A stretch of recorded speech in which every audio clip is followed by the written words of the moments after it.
Hello everyone, welcome back to my YouTube channel Tech Captain. In this video, I am going to tell you how you can solve portrait mode not working in iPhone. So let's start the video.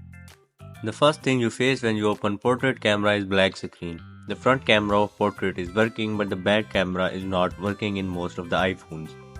To solve this problem, you have to go to that F aperture on the right upper corner.